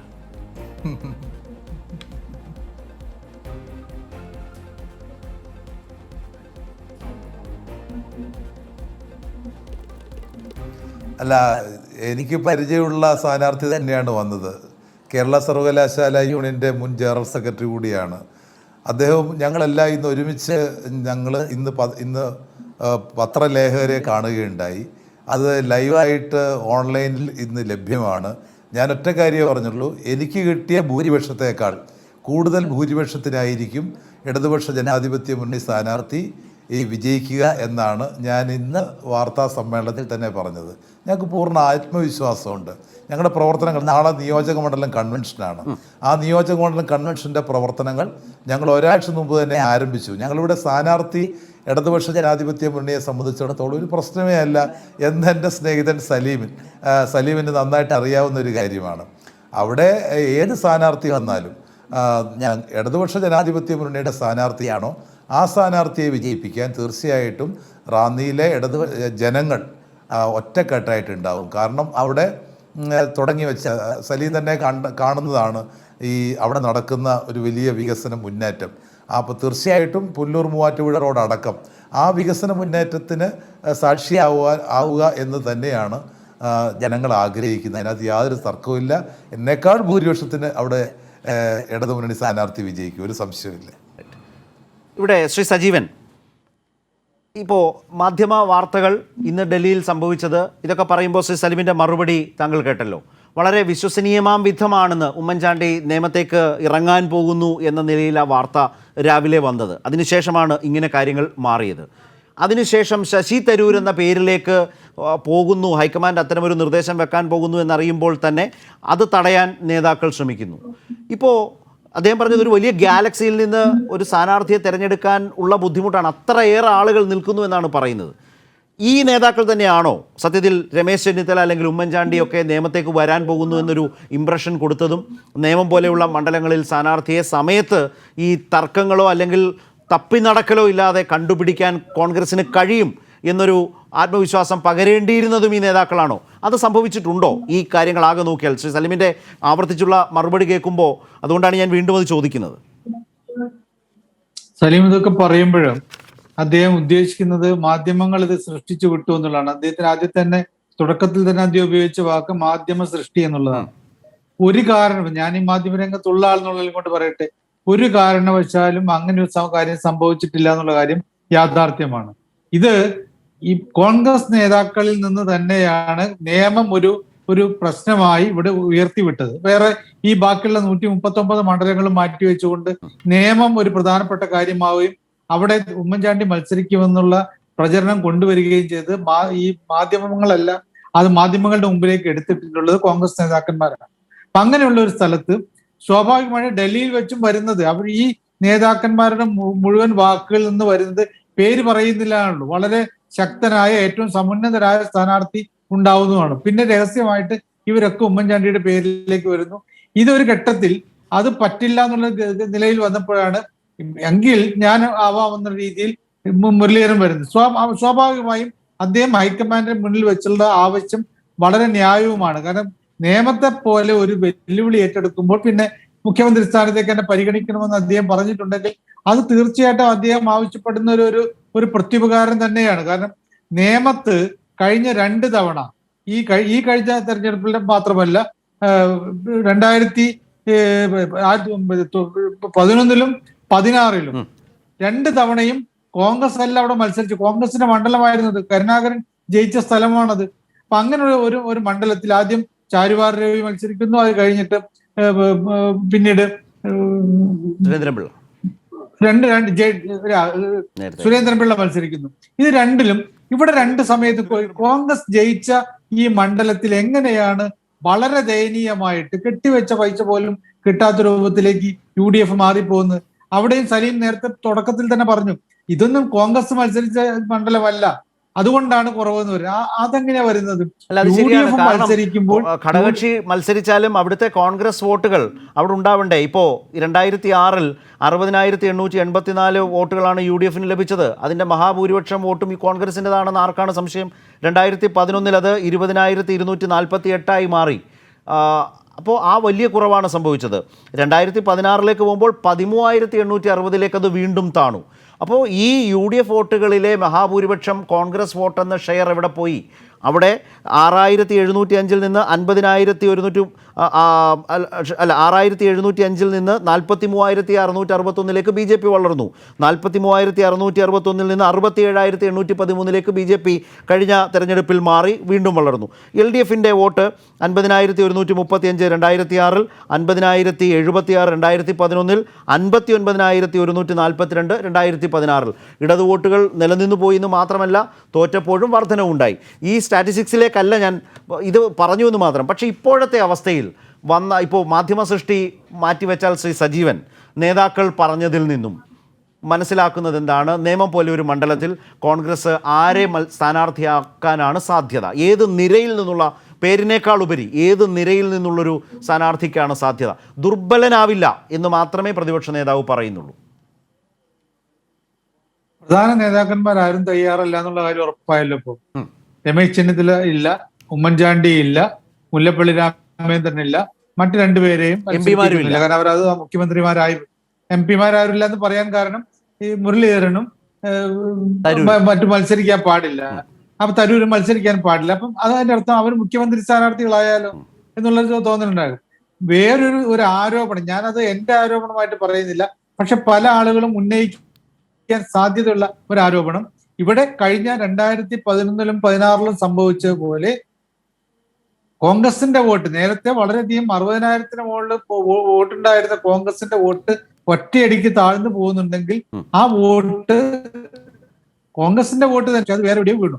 അത് ഇത്തവണയും വീഴാനുള്ള സാധ്യത, അതായത് ഈ BJPയുടെ കൈക്കുമ്പിളിലേക്ക് സീറ്റ് വെച്ചു കൊടുക്കുന്ന അവസ്ഥയിലേക്ക് പോകുമോ എന്നുള്ള ഒരു ആരോപണമോ അല്ലെങ്കിൽ ഭയമോ ഒക്കെ ഉണ്ടാക്കി തീർക്കുന്ന ഒന്നുണ്ട്. ഇത് അങ്ങനെ വരുമ്പോൾ അതിപ്പോ ഇന്ന് മുഖ്യമന്ത്രിയൊക്കെ അത് വളരെ ആയുധമായിട്ട് ഉപയോഗിച്ചിട്ടുണ്ട്.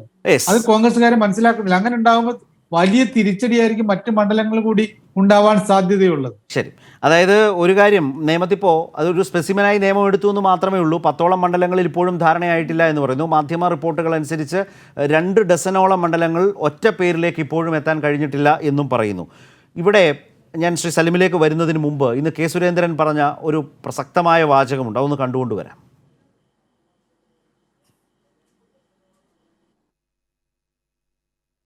കേരളത്തിലെ നേതാക്കളെന്ന്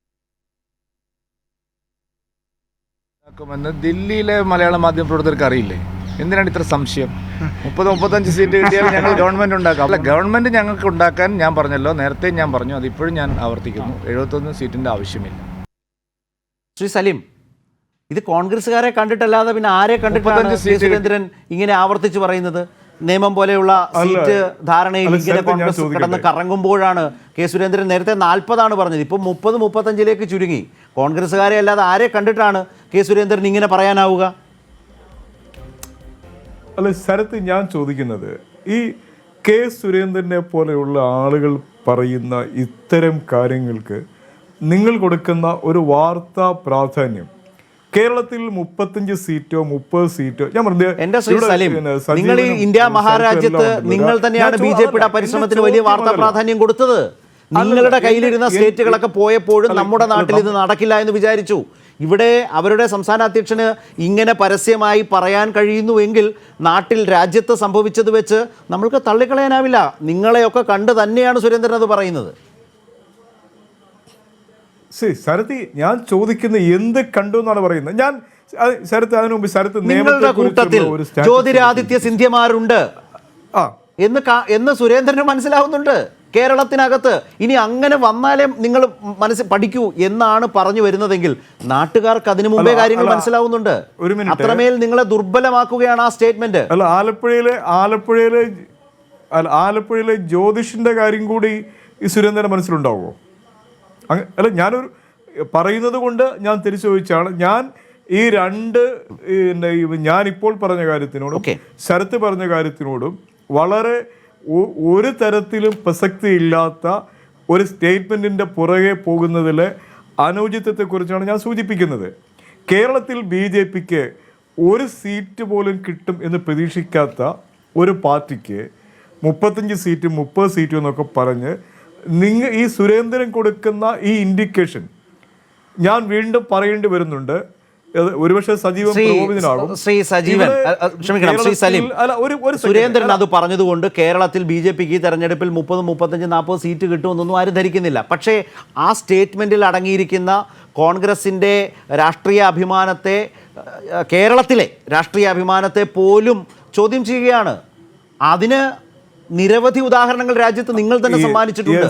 ഇതാണ് പ്രശ്നം, അത്രേ ഉള്ളൂ പ്രശ്നം. ഒരു കാര്യം പറഞ്ഞാൽ ഞാൻ ഒരു മറുപടി പറഞ്ഞു, ഞാൻ വീണ്ടും ആവർത്തിക്കുന്നില്ല. ശരത്, പ്രശ്നം ഇതാണ്.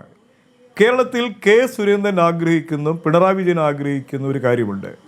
ഇവിടെ CPM-ഉം BJP-യും തമ്മിലാണ് ഈ നിയമസഭാ തെരഞ്ഞെടുപ്പിൽ മത്സരം എന്നുള്ള വരുത്തി തീർക്കാനുള്ള ഈ രണ്ട് മുന്നണികളുടെയും പാർട്ടികളുടെയും ഒരു കോൺഗ്രസ് വിരോധ, UDF വിരോധ രാഷ്ട്രീയത്തിന്റെ അടിത്തറയിൽ നിന്നുകൊണ്ടാണ് ഇത്തരം സ്റ്റേറ്റ്മെന്റുകൾ.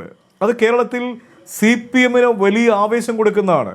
പക്ഷേ യാഥാർത്ഥ്യവുമായി ഒരു ബന്ധമില്ലാത്തൊരു കാര്യമാണ്. രണ്ടാമതായി, താങ്കളുടെ ഒരു പഴയ ജനറൽ സെക്രട്ടറി BJP-യിലേക്ക് പോയ ദിവസം തന്നെ ഇത് പറയണം. താങ്കളുടെ സഹപ്രവർത്തകനായ KP സെക്രട്ടറി പന്തളം സുധാകരന്റെ സഹോദരൻ പ്രതാപൻ പോയത് കണ്ടുകൊണ്ട് സംസാരിക്കണം. ലതിക സുഭാഷ് ഇന്ന് പറഞ്ഞത് എന്താണ്? അത് രണ്ടും ഞാൻ പറഞ്ഞു, പട്ടിക പോലും പുറത്തു കൊണ്ടുവരാതെ BJP കാത്തിരിക്കുകയാണ്. ഒരു മഹാപ്രസ്ഥാനത്തിനെ സംബന്ധിച്ചിടത്തോളം ഇത്തരം ആളുകൾ വരികയും പോവുകയും ചെയ്യുക എന്നുള്ളത് കോൺഗ്രസ് പോലുള്ള മഹാപ്രസ്ഥാനത്തെ ഒരു രീതിയിലും ബാധിക്കുന്ന ഒരു കാര്യമൊന്നുമല്ല.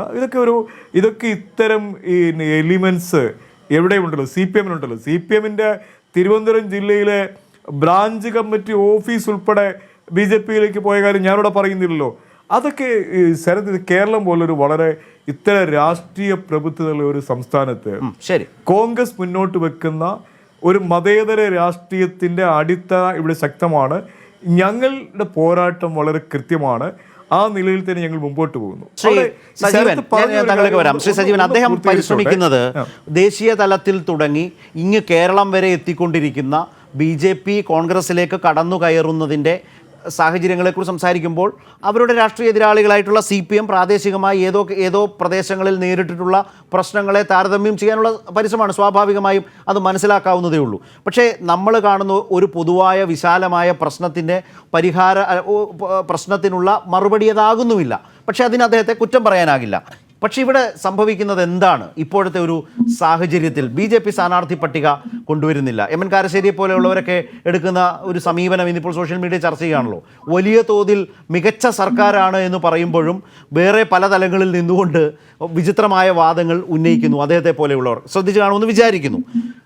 BJP ഈ വിധം ഭീഷണി കോൺഗ്രസിന് മേൽ നൽകുന്നു. വിജയൻ തോമസ് എന്ന് പറയുന്ന മുൻ ജനറൽ സെക്രട്ടറി പാർട്ടി വിട്ട് BJP-യിൽ ഡൽഹിയിൽ ഇതേ ദിവസം തന്നെ ചേരുന്നു. അപ്പോൾ ഇതെല്ലാം നടന്നു വരുമ്പോൾ കോൺഗ്രസ് യഥാർത്ഥത്തിൽ ഈ പ്രശ്നത്തെ മനസ്സിലാക്കുന്നുണ്ടോ, അതിനെ തടയാൻ ശ്രമിക്കുന്നുണ്ടോ? കോൺഗ്രസ് നേതാക്കൾ യഥാർത്ഥത്തിൽ എങ്ങനെയാണ് ഈ വിഷയങ്ങളെ മനസ്സിലാക്കുന്നത്? അതാണ് വലിയൊരു സംശയം. അല്ല, ഈ BJP-യിലേക്ക് പോകുമ്പോഴോ അല്ലെങ്കിൽ വെറുതെ PC ചാക്കോയെ പോലുള്ള ഒരാൾ BJP-യിലേക്ക് പോയിട്ടില്ല. പക്ഷെ അപ്പോഴൊക്കെ PC ചാക്കോ പറഞ്ഞൊരു കാര്യം, ജ്യോതിരാദിത്യ സിന്ധ്യ പറഞ്ഞൊരു കാര്യം, ഈ രണ്ട് കാര്യങ്ങൾ മാത്രമാണ്. അത് വെച്ചാൽ അളന്നാൽ തന്നെ കോൺഗ്രസിന്റെ ഇപ്പോഴത്തെ യാഥാർത്ഥ്യ ബോധമില്ലാത്ത നിലപാടിനെ വളരെ വ്യക്തമാക്കാൻ പറ്റും. കാരണം ജ്യോതിരാദിത്യ സിന്ധ്യയെ കുറിച്ച് ഇദ്ദേഹം പറഞ്ഞ ബാക്ക് ബെഞ്ചർ എന്ന പ്രയോഗം രാഹുൽ ഗാന്ധി നടത്തി. അപ്പോൾ ജ്യോതിരാദിത്യ സിന്ധ്യ നടത്തിയുള്ള പ്രതികരണം എന്നാണ് പറഞ്ഞത്, ഇത് നേരത്തെ ഇത് കോൺഗ്രസിലായിരുന്നെങ്കിൽ മുഖ്യമന്ത്രി ആവേണ്ടയാളാണെന്നാണ് പറഞ്ഞത്. ഇത് നേരത്തെ പറഞ്ഞിരുന്നു, അത് മനസ്സിലാക്കിയിരുന്നു എങ്കിൽ ഈ പ്രശ്നമൊന്നും ഉണ്ടാകില്ലായിരുന്നല്ലോ എന്ന് അദ്ദേഹത്തിന്റെ മറുപടി ഉണ്ട് ജ്യോതിരാദിത്യ സിന്ധ്യ. അതായത് ഒരു കാര്യം കാണേണ്ട സമയത്ത് കാണാതെ പാർട്ടിക്കകത്തുള്ള പ്രശ്നങ്ങൾ പരിഹരിക്കാതെ മുന്നോട്ടേക്ക് പോകുന്നു എന്നുള്ള വ്യക്തമായിട്ടുള്ള ഒരു ആരോപണമാണ് നടത്തിയത്. ഇത് തന്നെയാണ് നമ്മൾ ഈ പുതുച്ചേരിയിലും കണ്ടിട്ടുള്ളത്. പുതുച്ചേരിയിൽ അവിടെ ഓരോരുത്തരായിട്ട് കൊഴിഞ്ഞു പോകുമ്പോൾ അത് രാഹുൽ ഗാന്ധി ചെല്ലുന്ന സമയത്താണ് ഭൂരിപക്ഷം നഷ്ടപ്പെടുന്ന രൂപത്തിൽ രണ്ടുപേരും കൂടി പോകുന്നത്. അപ്പൊ ആ ഘട്ടത്തിൽ പോലും അതിൽ ഇടപെട്ടിട്ട് അവരെ തിരിച്ച് കൊണ്ടുവരാൻ പറ്റാതെ, അവിടുത്തെ പ്രശ്നങ്ങൾ പരിഹരിക്കാതെ അദ്ദേഹം വന്നത് വയനാട്ടിലേക്കാണ് ട്രാക്ടർ ഓടിക്കാൻ. ഇതാണ് പ്രശ്നം. ഇത് കഴിഞ്ഞിട്ട് ഇപ്പൊ ഇവിടെ PC ചാക്കോയുടെ അദ്ദേഹം നൽകിയ മറുപടി, PC ചാക്കോ അദ്ദേഹം ഞാനിതാ ഒഴിയുകയാണ് എന്ന് പറഞ്ഞ് ഈ പ്രശ്നങ്ങളൊക്കെ അവതരിപ്പിച്ചുകൊണ്ട് SMS അയച്ചപ്പോൾ അതിനുള്ള മറുപടി പോകണമെന്നുള്ള അത്യാവശ്യമാണോ? ഒരു PC ചാക്കോയെ പോലെ ഏറ്റവും മികച്ച ഒരു കോൺഗ്രസ് പാർലമെന്റേറിയനെ കൈവിടുമ്പോൾ ഇങ്ങനെ ഒരു മറുപടി കൊടുക്കലാണ് അത് വേണ്ടത്. ഇപ്പോ സലീം പറയുമ്പോൾ ഇതാണ്, കുറെ പേര് പോകും, അത് കോൺഗ്രസ് എന്നുള്ള മഹാപ്രസ്ഥാനത്തിന്റെ ഒരു പ്രശ്നമല്ല. 2014 അധികാരം നഷ്ടപ്പെട്ടിട്ട് ഇനി 2019 കിട്ടിയില്ല എന്ന് മാത്രമല്ല, ഇനി അടുത്ത ഘട്ടത്തിൽ കിട്ടുമോ, 2026 കിട്ടുമോ, അല്ലെങ്കിൽ 2024 കിട്ടുമോ എന്നുള്ള ഒരു നിലപാട് പോലും അറിയാതെ നിൽക്കുകയാണ് കോൺഗ്രസ്. അപ്പോഴും പോകുന്ന ആളുകളെ പോകുന്ന തോണിക്ക് ഒരു ഉന്ത് എന്ന് പറയുന്ന പോലെ എല്ലാ തോണികളും പോകുമ്പോൾ ഉന്തി കൊടുക്കുന്ന രീതിയിലേക്ക് കോൺഗ്രസ്സുകാർ പോകുന്നത് ഞാൻ കോൺഗ്രസിന്റെ അത് കണ്ട് രസിച്ചല്ല പറയുന്നത്, അത് വളരെ ദയനീയമായിട്ടുള്ള കാര്യം. കാരണം ഇവിടെ വളരുന്നത് BJP ആണ്. നിയമം നഷ്ടപ്പെടുന്നതിൽ പ്രധാന കാരണം UDFന്റെ കോൺഗ്രസ് മത്സരിക്കാതെ ഏതെങ്കിലും ആളുകൾക്ക്, ഘടകകക്ഷികൾക്ക് ശക്തരല്ലാത്ത ആളുകളെ നിർത്തിയിട്ട്, ഞാനിപ്പം ഈ സുരേന്ദ്രൻ പിള്ളയോ അല്ലെങ്കിൽ ചാരുവാർ രവിയൊക്കെ മോശമായിട്ട് കണക്കാക്കില്ല, അവർ വലിയ നേതാക്കന്മാർ. പക്ഷെ എന്നിട്ട് പോലും അവിടെ വളരെ ദയനീയമായ തോൽവി ഉണ്ടാവുന്നുണ്ടെങ്കിൽ 60,000-ലേറെ വോട്ടുണ്ടായിരുന്ന കോൺഗ്രസിന്റെ വോട്ടുകൾ എങ്ങനെ, അത് കോൺഗ്രസിന്റെ വോട്ട് തന്നെയാണ് ഇപ്പോഴും, അത് ഞാൻ സംശയിക്കുന്നില്ല. അപ്പോൾ ആ വോട്ടുകൾ തിരിച്ചു പിടിക്കാവുന്ന ഒരു അവസരം ഈ 2021 ഉപയോഗിക്കണ്ടേ? അത് ഉപയോഗിക്കാതെ പോകുന്ന ആളുകളൊക്കെ പോകട്ടെ, ഞങ്ങൾക്ക് പ്രധാനപ്പെട്ട ആളുകൾക്കാർക്കും വയ്യ, ഇനി വേറെ ആരെങ്കിലും റിസ്ക് എടുത്ത് വരാൻ തയ്യാറാണെങ്കിൽ അവര് വേണ്ട, വേറെ ആരുമൊക്കെ രണ്ടാം നിരക്കാരെ പോലും എന്റെ കണ്ണിൽ കാണുന്നില്ല. പിന്നെ ആരെങ്കിലൊക്കെ വെച്ച് ഇതൊരു വലിയ ശക്തനായിട്ടുള്ള ആളാണ് എന്ന് പറഞ്ഞിട്ട് നമ്മള് ഈ ചീമക്കൊന്ന് വെച്ചിട്ട് ഇത് തേക്കൻ തൈയാണ് എന്ന് പറയുന്നത് പോലെയുള്ള ഒരു അവസ്ഥയിൽ നേമത്ത് വെച്ച് കഴിഞ്ഞാൽ ഈ കഴിഞ്ഞ തവണ കിട്ടിയതിനേക്കാൾ കുറഞ്ഞ വോട്ടിലേക്ക് പോകുമോ എന്ന സംശയമുണ്ട്. BJP വേണ്ട എന്ന് ഏതാണ്ട് ആഗ്രഹിക്കുന്ന ആളുകളാണ്. പക്ഷെ ആ BJPയെ പിടിച്ചു നിർത്തുന്ന, അവർക്ക് എന്തായാലും നിയമമെങ്കിൽ നിങ്ങൾ എടുക്കണം എന്ന രീതിയിലേക്കുള്ള ഒരു നിലപാടിലേക്ക് കോൺഗ്രസ്സുകാർ പോകരുത് എന്ന ദയനീയമായിട്ടുള്ള അല്ലെങ്കിൽ വളരെ സങ്കടകരമായിട്ടുള്ള ഒരു അഭ്യർത്ഥനയാണ് എനിക്ക് നടത്താനുള്ളത്. ഏതായാലും നല്ല പ്രയോഗങ്ങളും നല്ല ഉപമകളും ഒക്കെയാണ് ശ്രീ സജീവന്റെ ഇന്നത്തെ നിരീക്ഷണത്തിൽ കടന്നു വന്നിട്ടുള്ളത്. ഞാനത് കേട്ടിരുന്നപ്പോൾ ശ്രീ രാജു അബ്രഹാം, എനിക്ക് തോന്നിയത് ഈ പെട്രോളിനും ഡീസലിനും 100 രൂപ കടത്തുന്ന കേന്ദ്ര സർക്കാരിനെ നയിക്കുന്ന BJP, പാചകവാതകത്തിന് ഇങ്ങനെ ആഴ്ചയിൽ 100ഉം 200ഉം വെച്ച് രൂപ കൂട്ടുന്ന കേന്ദ്ര സർക്കാർ, ആ നയിക്കുന്ന BJPയിലേക്ക് ഒരു മടിയും കൂടാതെ പോകാൻ തീരുമാനമെടുക്കുന്ന ആ കോൺഗ്രസ് നേതാക്കളെക്കുറിച്ച്, അവരുടെ അസാമാന്യമായ രാഷ്ട്രീയ ധാരണയെക്കുറിച്ച് ആണ് ഞാൻ അല്പനേരം ഒന്ന് ആശങ്കയോടെ ഓർത്തത്, കേരളത്തിലായതുകൊണ്ട്. ശ്രീ സലീം പറയുന്നു ഇത് കേരളമാണല്ലോ, അവരും അത് വരുമ്പോൾ കേരളം എന്ന ഒരു ഇൻവെർട്ടഡ് കോമയിലേക്ക് ശ്രീ സലീം മാറുന്നത് പോലെ ഞാനും അങ്ങ് മാറിയതാണ്. ശ്രീ രാജു അബ്രഹാം, അങ്ങനത്തെ കോൺഗ്രസ് അതിൻ്റെ സ്ഥാനാർത്ഥി നിർണയവുമായി പോകുന്ന ഒരവസ്ഥ, മറുഭാഗത്ത് ലീഗിൻ്റെ പട്ടിക വന്നു. ആ ലീഗിൻ്റെ പട്ടികയിൽ കളമശ്ശേരിയിൽ കുഞ്ഞില്ല, കുഞ്ഞിൻ്റെ മകനുണ്ട്. അതുപോലെ തന്നെ കത്വ ഫണ്ട് തട്ടിപ്പുമായി ബന്ധപ്പെട്ട ആക്ഷേപത്തിന് വിധേയനായ ഫിറോസ് ഉണ്ട്. അഴീക്കോട് നിന്ന് കാസർഗോഡേക്ക് പോയ നിരവധി കേസുകളുമായി ബന്ധപ്പെട്ട് നിൽക്കുന്ന ഷാജി ഒടുവിൽ അഴീക്കോടുണ്ട്. ഒരു നിവൃത്തിയുമില്ലാത്തതുകൊണ്ട് കമറുദ്ദീനില്ല. പക്ഷേ ഒരു കാര്യമുണ്ട്, 1/4 നൂറ്റാണ്ടിന് ശേഷം ആ ലീഗിൻ്റെ പട്ടികയിൽ ഒരു വനിതയുണ്ട്. പ്രതിപക്ഷം വളരെ ശക്തമായി ആഞ്ഞു പിടിക്കുന്നുണ്ട് നിങ്ങളുടെ മുന്നണിക്കെതിരെ ഒരു സ്ഥാനാർത്ഥി പട്ടിക രൂപപ്പെടുത്തിയെടുക്കാൻ. ശ്രീ രാജു അബ്രഹാം.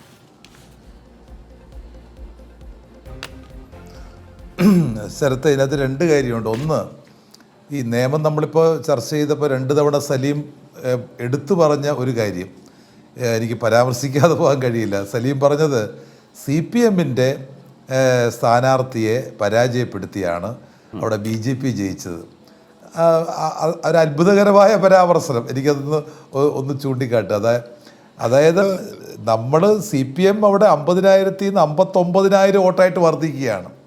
അവിടെയാണ് 60,000 നിന്ന് 13,000 വോട്ടായിട്ട് UDFൻ്റെ വോട്ട് കുറയുന്നത്. അപ്പോൾ പക്ക കച്ചവടമാണ് CPMനെ പരാജയപ്പെടുത്താൻ, ശിവൻകുട്ടിയെ പരാജയപ്പെടുത്താൻ അവിടെ O രാജഗോപാലിനെ നല്ല ഭൂരിപക്ഷം നൽകി വിജയിപ്പിക്കുക. ഒരു സംശയവും വേണ്ട, ഇത്തവണ ശിവൻകുട്ടി അവിടെ നല്ല ഭൂരിപക്ഷത്തോടെ വിജയിക്കും. അതിന് നിങ്ങളവിടെ BJPയെ പരാജയപ്പെടുത്താൻ ഒരു വലിയ നേതാവിനെ അവിടെ കൊണ്ടുവരണ്ട, ഒരു നേതാവ് അവിടെ വരത്തുമില്ല. ഒരു എല്ലാ നേതാക്കന്മാരും ഭയാശങ്കയോടെയാണ് നിയമം എന്ന വാക്കിനെ ഇപ്പോൾ ഉച്ചരിക്കുന്നത് എന്ന കാര്യം മാത്രം എൻ്റെ സ്നേഹിതൻ മനസ്സിലാക്കുക. അതിനപ്പുറത്തേക്ക് പോകണം.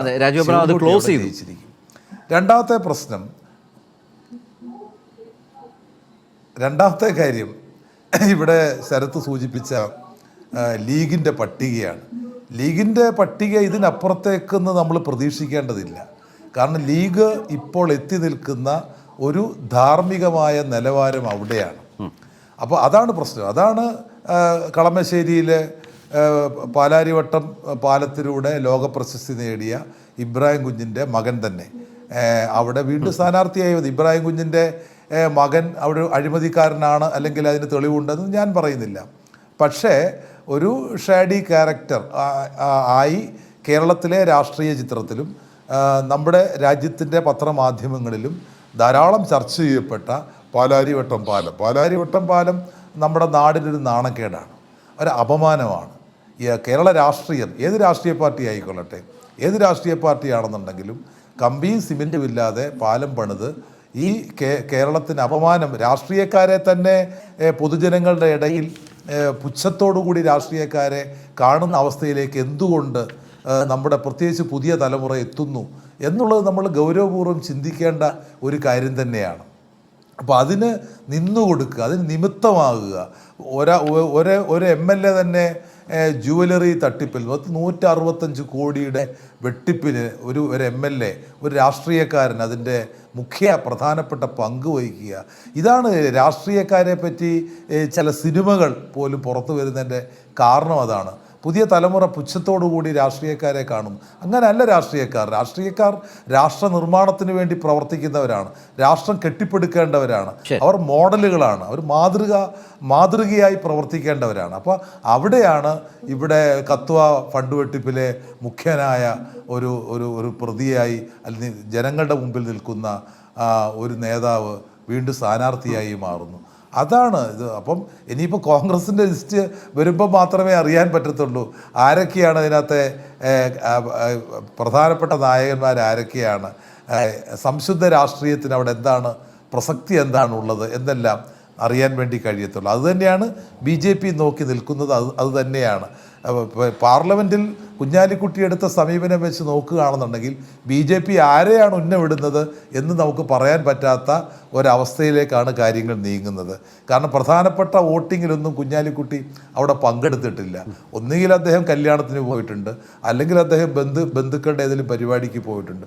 പ്രധാനപ്പെട്ട വോട്ടിങ്ങിൽ നിന്നെല്ലാം കുഞ്ഞാലിക്കുട്ടി മാറി നിൽക്കുന്നൊരവസ്ഥ ഇന്ത്യൻ പാർലമെൻറ്റിൽ കാണുമ്പോൾ നമ്മൾ വളരെ സംശയത്തോടെയാണ് കോൺഗ്രസിനെ മാത്രമല്ല നോക്കി നിൽക്കുന്നത്, മുസ്ലിം ലീഗിനെയും നമ്മൾ സംശയത്തോടെ നോക്കി നിൽക്കേണ്ട ഒരവസ്ഥയാണ് ഇപ്പോൾ ഈ തെരഞ്ഞെടുപ്പിൻ്റെ മുമ്പിൽ കേരള രാഷ്ട്രീയത്തിലുള്ളത് എന്നുള്ള കാര്യമാണ് ശരത്ത് എനിക്ക് സൂചിപ്പിക്കാറുള്ളത്. ശ്രീ സലിം, ഇപ്പോൾ നമ്മൾ നിയമത്തെക്കുറിച്ച് കാര്യമായി സംസാരിക്കുമ്പോൾ തന്നെ നിയമം മാത്രമല്ല, ഇപ്പോൾ കൊല്ലം തർക്ക വിഷയമാണ്. അതുപോലെ തന്നെ തൃപ്പൂണിത്തുറയിൽ കെ ബാബു വേണം എന്ന് ഉമ്മൻചാണ്ടി ആവശ്യപ്പെടുന്നിടത്താണ് ആ തർക്കം. വട്ടിയൂർക്കാവിലും ആ തർക്കം നിലനിൽക്കുന്നു. അതുപോലെ തന്നെ നിലമ്പൂർ സിദ്ദീഖിൻ്റെ പേരുണ്ടായിരുന്നു. ഇപ്പോൾ സിദ്ദീഖ് സാധ്യതാ പട്ടികയിലേ ഇല്ല. വി പ്രകാശാണ് അവിടെ സ്ഥാനാർത്ഥിയായി വന്നിട്ടുള്ളത്. അതുപോലെ പത്തനാപുരത്തും ഈ പറഞ്ഞ പോലെ തന്നെ കൊടിക്കുന്നിൽ ശരണ്യ മനോജിൻ്റെ പേര് പറഞ്ഞു. അവിടെ ജ്യോതികുമാർ ചാമക്കാല ഇതിനോടകം പ്രവർത്തിച്ച് മുന്നോട്ട് പോകുന്ന സാഹചര്യം നിൽക്കുന്നു. ഇന്നലെ നമ്മൾ സംസാരിച്ചപ്പോൾ പറഞ്ഞ ഇരിക്കൂർ പ്രധാനപ്പെട്ട തർക്ക കേന്ദ്രമാണ്. അതുപോലെ തന്നെ ആറന്മുള, അതുപോലെ കൽപ്പറ്റ തുടങ്ങിയ മണ്ഡലങ്ങൾ. ഇതെല്ലാം പറയുമ്പോൾ മാധ്യമ സൃഷ്ടിയാണെന്ന് ദയവായി ശ്രീ സലിം പറയരുത്. കാരണം മുല്ലപ്പള്ളി രാമചന്ദ്രൻ KPCC പ്രസിഡന്റ് തന്നെ പറഞ്ഞത് 10 മണ്ഡലങ്ങളിൽ ധാരണയായിട്ടില്ല എന്നുകൂടിയാണ്. അതെ ശരത്ത് ഇപ്പം ഈ 10-ൽ കൂടുതൽ മണ്ഡലങ്ങളുടെ പേര് പറഞ്ഞു എന്നാണ് എനിക്ക് തോന്നുന്നത്. പറഞ്ഞിട്ടുണ്ട്. ഈ 10 മണ്ഡലങ്ങളിൽ ധാരണയായില്ല എന്ന് KPCC പ്രസിഡന്റ് പറഞ്ഞത് ഹോണസ്റ്റ് ആയിട്ട് മാധ്യമങ്ങളോട് പറഞ്ഞൊരു കാര്യമാണ്. പക്ഷേ ശരത്ത്, എനിക്ക് കൃത്യമായി അറിയാം ഈ തീരുമാനിക്കപ്പെട്ട സീറ്റുകൾ പോലും തർക്ക സീറ്റുകളാണെന്നുള്ള രൂപത്തിൽ ശരത്തോട് ഞാൻ ആ സീറ്റ് ഏതാണെന്ന് വ്യക്തി ഏതാണെന്ന് ഞാൻ പറയുന്നില്ല. അത് പറയുന്നത് ശരിയല്ല എന്നുള്ളതുകൊണ്ട്. രണ്ടാമത്തെ കാര്യം, ഈ നല്ലൊരു കാര്യമല്ലേ? അല്ല, കൃത്യമാണ്. കൃത്യമാണ് ശരത്ത് പറഞ്ഞ അത് വസ്തുതാപരമായി തെറ്റാണ് എന്ന് ബോധ്യമുള്ളത് കൊണ്ടാണ് ഞാൻ എനിക്ക് താങ്കളെ വിശ്വാസമാണ്. പത്തനാപുരവും കൊല്ലവും കൽപ്പറ്റയും ഒക്കെ ഇപ്പോൾ ശരത്ത് പറഞ്ഞതാണ്. ഞാൻ നിൽക്കട്ടെ. രണ്ടാമത്തെ കാര്യം, ഒരു നിമിഷം. കൊല്ലം ഞാൻ പറയുന്നതിന് ഒരു കാര്യമുണ്ട്. കൊല്ലത്ത് നിന്ന് നേതാക്കളുടെ ഇമെയിൽ സന്ദേശം വന്നുകൊണ്ടിരിക്കുന്നു. ബിന്ദു കൃഷ്ണയ്ക്ക് സീറ്റ് കൊടുത്തില്ല എങ്കിൽ ഈ പറഞ്ഞതുപോലെ കൂട്ടരാജി ഉണ്ടാകും. നമ്മുടെ സ്ക്രീനിൽ തന്നെ വാർത്ത പോകുന്നുണ്ട്, ഇമെയിലാണ്, അത് ആരെങ്കിലും കേട്ട് പറഞ്ഞതൊന്നുമല്ല എന്നുകൂടി പറയട്ടെ.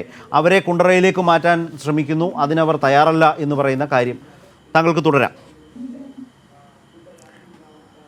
അല്ല, ഈ സ്ഥലത്ത് ഇത് ഇമെയിലും ഇതൊക്കെ ഞാൻ പറഞ്ഞല്ലോ, ഇതൊക്കെ ഒരു ജനാധിപത്യ രാഷ്ട്രീയ പാർട്ടിയിൽ അനുവദനീയമായ ഇത്തരം പ്രതികരണങ്ങളും വൈകാരികമായ നിലപാടുകളും ഒക്കെ ഒരുപക്ഷെ കോൺഗ്രസിൽ ഇതൊക്കെ കൊല്ലത്ത് തർക്കമുണ്ടെന്നുള്ളതിന് സൂചിപ്പിച്ചതാണ് ഞാനത്. കൊല്ലം സീറ്റിൽ തർക്കം നിലനിൽക്കുന്നു എന്നതിന് വേണ്ടി മാത്രം സൂചിപ്പിച്ചതാണത്. അല്ല, ഞാൻ പറഞ്ഞല്ലോ, ഇത് CPM പോലെ ഒരു ഏകശിലാ വിഗ്രഹത്തിന്റെ എന്തിനാണ് ഈ CPM-നെ വെച്ച് താരതമ്യം ചെയ്ത് പഠിപ്പിക്കാൻ ശ്രമിക്കുന്നത്? അതറിയാം. ഞാൻ ചോദിച്ചത് കോൺഗ്രസിൽ ഈ സീറ്റുകളിൽ തർക്കമുണ്ടെന്നാണ് ഞാൻ പറഞ്ഞത്. ഞങ്ങളുടേത് അല്ല, കളക്റ്റീവ് ലീഡർഷിപ്പാണ്. സ്ഥാനാർത്ഥികളുടെ കാര്യങ്ങളിൽ വ്യത്യസ്തമായ അഭിപ്രായങ്ങളുണ്ട്, നിലപാടുകളുണ്ട്. അതൊക്കെ സംസാരിച്ച് ചർച്ച ചെയ്ത് ഊതിക്കാച്ചിയെടുക്കുന്ന ഒരു ഒരു ഒരു ഒരു ഒരു ലിസ്റ്റായിരിക്കും നാളെ വരാൻ പോകുന്നത്, മറ്റന്നാൾ. രണ്ടാമത്തെ കാര്യം, ലീഗിന്റെ സ്ഥാനാർത്ഥിയുമായി ബന്ധപ്പെട്ട് രാജീവ് അബ്രഹാം ഇവിടെ സൂചിപ്പിച്ച ചെറിയ പേരുകളിലേക്ക് പോയല്ലോ. ഞാൻ ചോദിക്കട്ടെ, ഈ ഭൂപരിഷ്കരണ നിയമം ലംഘിച്ചു എന്ന് ഈ ഒരു ഒരു ഒരു നീതിന്യായ കോടതിയിൽ പോലും പരാമർശിക്കപ്പെട്ട PV അൻവർ നിലമ്പൂരിൽ CPM-ന്റെ സ്ഥാനാർത്ഥിയാണ്. അത് മാത്രമാണോ, വന്നിറങ്ങുമ്പോൾ ഈ സംസ്ഥാനത്ത് കോവിഡ് മഹാമാരിയെ ചെറുത്ത് നിൽക്കാൻ ഒരു ജനത ഒന്നിച്ചു നിൽക്കുമ്പോൾ ആ കോവിഡ് നിയമങ്ങൾ മുഴുവൻ കാറ്റിൽ പറത്തി കോഴിക്കോട് കരിപ്പൂർ എയർപോർട്ടിൻ്റെ മുമ്പിൽ പ്രകടനം നടത്തിയ നിയമവിരുദ്ധതയുടെ പ്രതീകമായ ഒരാളിനെയാണ് നിലമ്പൂരിൽ എത്രയോ പാരമ്പര്യമുള്ള കുഞ്ഞാലിയെ പോലെയുള്ള എത്രയോ ശ്രീ സലിമിന്റെ വിമർശനം മനസ്സിലായി. ശ്രീ സലിമിന്റെ വിമർശനം മനസ്സിലായി. അത് ആ വിമർശനം ആയി ഉന്നയിച്ചത് കൊണ്ട് ശ്രീ രാജീവ് അബ്രഹാമിന്റെ ഒരു ചെറിയ മറുപടിയിലേക്ക് നമ്മുടെ സമയം തീരുന്നത് കൊണ്ടാണ് അദ്ദേഹം അങ്ങനെ ഒരു വിമർശനവും ഒരു കൗണ്ടറും വെച്ചതുകൊണ്ട്. ശ്രീ രാജീവ് അബ്രഹാം എന്താണ് പറയാൻ? അല്ല, ഇവിടെ PV അൻവറെ സംബന്ധിച്ച് നിങ്ങൾ നിരവധി ആക്ഷേപങ്ങൾ കൊടുത്തിട്ടുണ്ട്. പക്ഷേ നിങ്ങൾ മനസ്സിലാക്കുക, നിങ്ങൾ ഉന്നയിക്കുന്ന ആക്ഷേപങ്ങൾ നിലമ്പൂരിലെ ജനങ്ങൾ ഉൾക്കൊള്ളുന്നില്ല, തള്ളിക്കളയുന്നു. കാരണം അൻവർ കഴിഞ്ഞ ത്രിതല പഞ്ചായത്ത് തെരഞ്ഞെടുപ്പിന് നേതൃത്വം കൊടുത്തപ്പോൾ അവിടെ വലിയ മൃഗീയ ഭൂരിപക്ഷത്തിന് അവിടെ ത്രിതല പഞ്ചായത്തിൽ ഇടതുപക്ഷ ജനാധിപത്യ മുന്നണി വിജയിക്കുകയാണ്. നിങ്ങൾ അൻവറിനെതിരെ ഓരോ പരാതികൾ കൊടുക്കുമ്പോഴും ഓരോ കേസുകൾ കൊടുക്കുമ്പോഴും അവിടെ തിളക്കമാർന്ന നിലയിൽ അവിടെ കോൺഗ്രസിൽ നിന്ന് കൂട്ടരാജികൾ CPM-ലേക്ക് നടക്കുകയാണ്. അപ്പോൾ അതുകൊണ്ട് അൻവറിൻ്റെ ജനപിന്തുണയെ സംബന്ധിച്ച് നിങ്ങൾ ബേജാറാവണ്ട. അവിടെ ഒരു സംശയവും വേണ്ട. അവിടെ നിങ്ങൾക്ക് മത്സരിക്കാനുള്ള ആളുകളെ തന്നെ കിട്ടാൻ ബുദ്ധിമുട്ടാവുന്ന അവസ്ഥയിലേക്ക് അവിടെ നിലമ്പൂരിൻ്റെ ചിത്രം അൻവർ മാറ്റിയിരിക്കുകയാണ്. പിന്നെ അൻവർ വന്നത് സംബന്ധിച്ച് അവിടെ അൻവറിനെ കാണുവാൻ അവിടെ ആളുകൾ വന്നു എന്നുള്ളത് യാഥാർത്ഥ്യമാണ്. അവർ അൻവറിനെ എടുത്തുകൊണ്ട് പോവുമോ, അല്ല ഇവിടെ നമ്മൾ കണ്ട രമേശ് ചെന്നിത്തല ജാഥ നയിക്കുമ്പോൾ അവിടെ ആളുകൾ നമ്മൾ സാധാരണ ഈ കൊടിമരമൊക്കെ എടുത്തുകൊണ്ട് പോകുന്ന പോലെ രമേശ് ചെന്നിത്തലയെ പൊക്കി എടുത്തുകൊണ്ട് പോവുകയാണ്. അവിടെ ഏത് പ്രോട്ടോക്കോളാണ്, കോവിഡ് പ്രോട്ടോക്കോളാണ് ഉണ്ടായത്? ഇവിടെ അൻവറിനെ ആരും എടുത്തുകൊണ്ടൊന്നും പോയില്ല. അൻവർ വന്നപ്പോൾ അൻവറിന് അനുകൂലമായി മുദ്രാവാക്യം വിളിക്കാൻ ഒരു 10-30 ആളുകളുണ്ടായിരുന്നു, അത്രയേ ഉള്ളൂ. അതിനപ്പുറത്തേക്കൊന്നും പോയിട്ടില്ല. ഇവിടെ ആളുകൾ കൂട്ടം കൂടി പാസ് വലിച്ചെറിഞ്ഞ് ആയിരക്കണക്കിന് 60-65 കോവിഡിന്റെ 5000-ആയിട്ട് ഉയർത്തിയ പാർട്ടിയാണ് കോവിഡ് പ്രോട്ടോക്കോളിനെ പറ്റി പറയുന്നത്. അല്ല, തമാശയായിട്ട് മാത്രമേ കാണാൻ പറ്റൂ. ഏതായാലും വളരെ പ്രധാനപ്പെട്ട ദിവസങ്ങളിലേക്കും മണിക്കൂറുകളിലേക്കും കോൺഗ്രസ് പാർട്ടി കടക്കുകയാണ്. കാരണം സ്ഥാനാർത്ഥി പട്ടിക മറ്റന്നാൾ ഔദ്യോഗികമായി പ്രഖ്യാപിക്കുമെന്നാണ് ഇപ്പോൾ പറയുന്നത്. രമേശ് ചെന്നിത്തലയും ഉമ്മൻചാണ്ടിയും കേരളത്തിലേക്ക് മടങ്ങുന്നു. മുല്ലപ്പള്ളി ദില്ലിയിൽ തുടരും. തർക്കങ്ങളുള്ള അല്ലെങ്കിൽ ധാരണയാകാത്ത 10 സീറ്റുകളുണ്ട് എന്ന് നേതാക്കൾ പറയുന്നു. മാധ്യമപ്രവർത്തകരുടെ പക്കൽ വരുന്ന വിവരങ്ങളിൽ അതിലുമേറെ മണ്ഡലങ്ങൾ ഒറ്റ പേരിലേക്ക് ഇപ്പോഴും എത്തിച്ചേരാൻ ഈ നേതാക്കൾക്ക് കഴിഞ്ഞിട്ടില്ല എന്ന വസ്തുത. നിയമത്തേതായാലും മുതിർന്ന നേതാക്കൾ ഉണ്ടാവില്ല എന്ന വ്യക്തമായ സൂചനയാണ് ഡൽഹിയിലുള്ള നേതാക്കൾ അല്പം മുമ്പ് നൽകിയത്. വളരെയധികം നന്ദി എല്ലാവർക്കും ഞങ്ങൾക്കൊപ്പം സഹകരിച്ചതിനും അഭിപ്രായങ്ങൾ പങ്കുവച്ചതിനും.